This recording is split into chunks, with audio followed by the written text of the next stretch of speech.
I'm Stephen Ben-Danoon. You're watching Israeli News Live. We have rather disturbing news today coming out of course, out of European different news agencies, actually on a variety of different news agencies in Europe, as well as some very shocking video footage that you're watching now in the background. You will see also, if you look closely, the English caption of the Arabic man's voice there.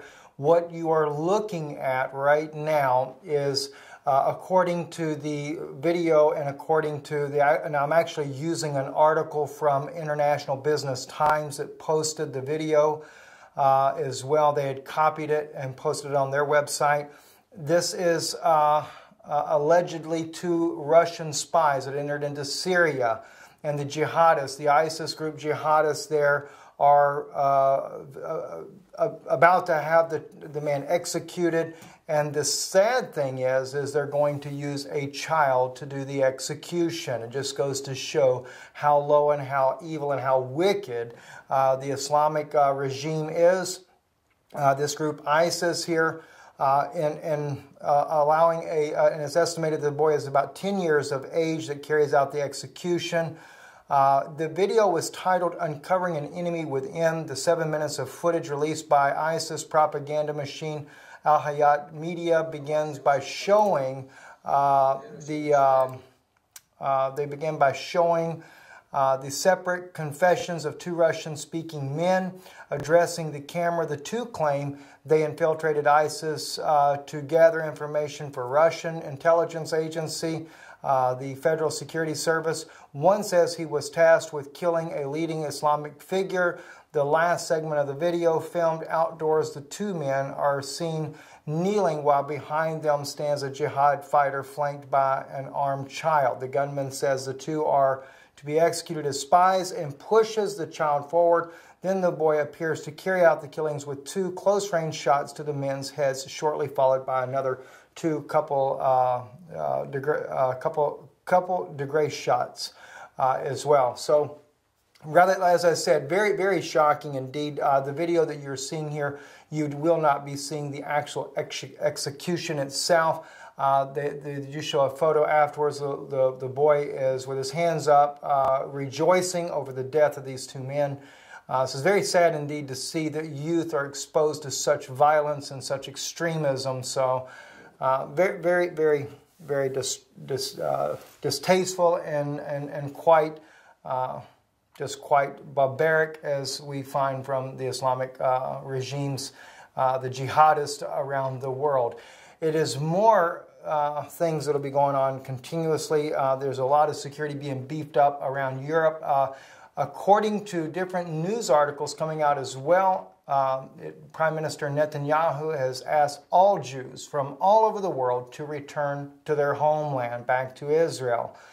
So I'm not sure exactly what all that entails. I do know that those that are true Jews, or I say true Jews, you're actually Jewish by birth, you definitely will be able to go back home. Now, whether or not that will be a door open to those that are believing Jews in Yeshua as their Messiah, that is Jesus, I cannot say the answer to that. But he has said for all Jews to return to their homeland.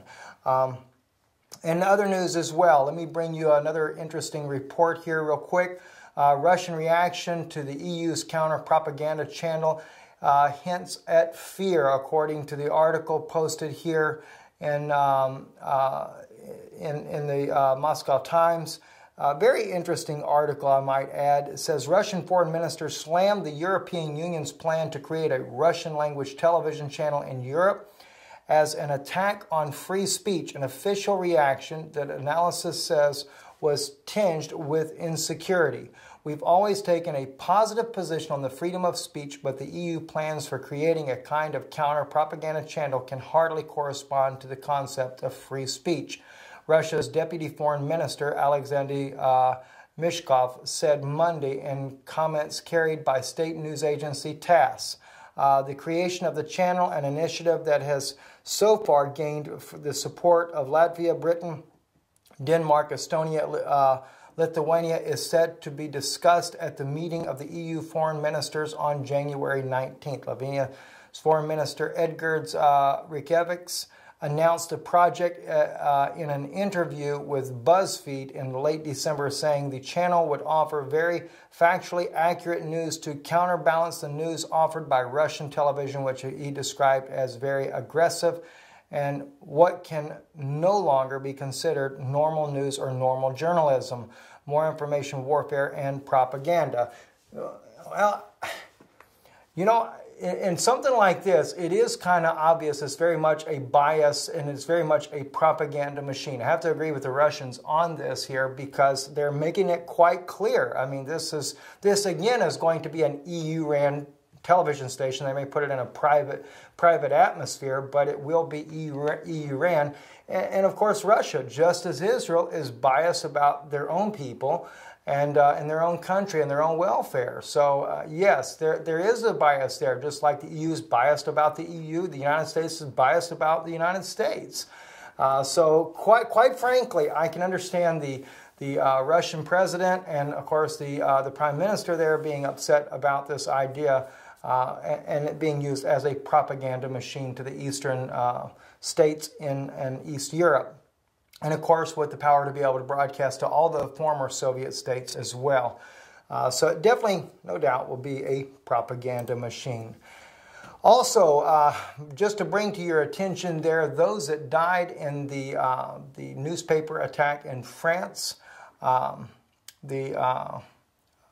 let me see if I can, I'm sorry, as the Jewish world mourns, take a look into the lives of, this is in Israel National News, were murdered by an Islamic terrorist in a kosher supermarket in Paris. Of course, there were 4 Jews murdered there. Keep it in mind, too, we realize that there have been not only Jewish people that were killed in the Paris attacks, there were a lot of good people that were killed that were not Jewish. They were from other nations, from the French-speaking people in their land there, and their lives mean just as much in the sight of God as the lives of the Jewish people as well. For we know, we take it from the very quotation of Jesus, where he says, not even a sparrow can fall to the ground that your heavenly Father doesn't know about it. So every life does mean very much indeed.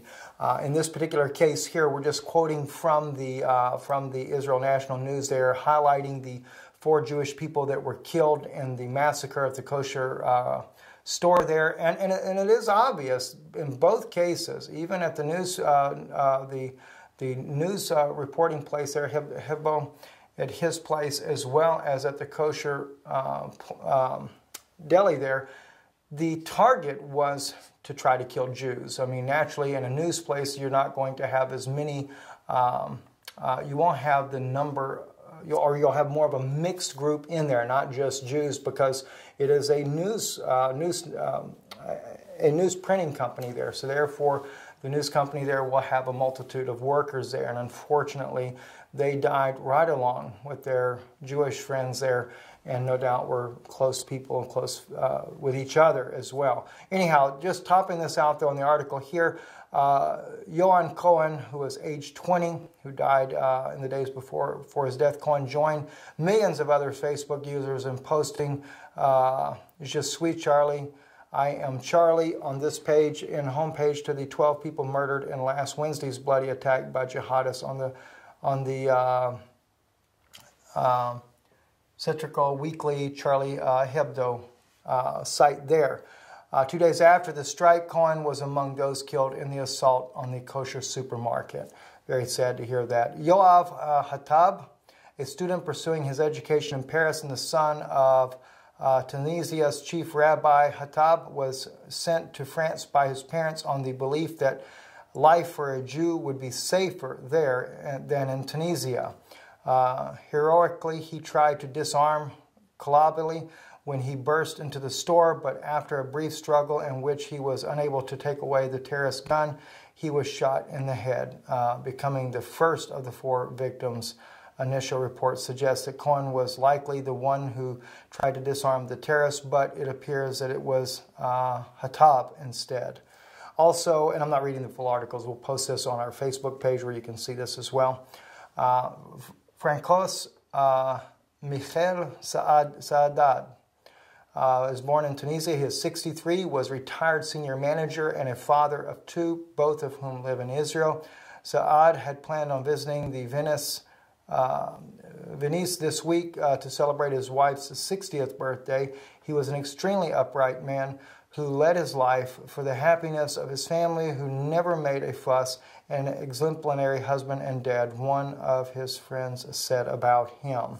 And then Philippi Braham, who was age 45. Braham was an advertising manager at a computer consultancy, a religious Jew who attended the Kachem synagogue south of Paris. His children attended a Jewish school in another southern Parisian suburb, Montrouge, where Kolobi killed a policewoman a day before launching his attack.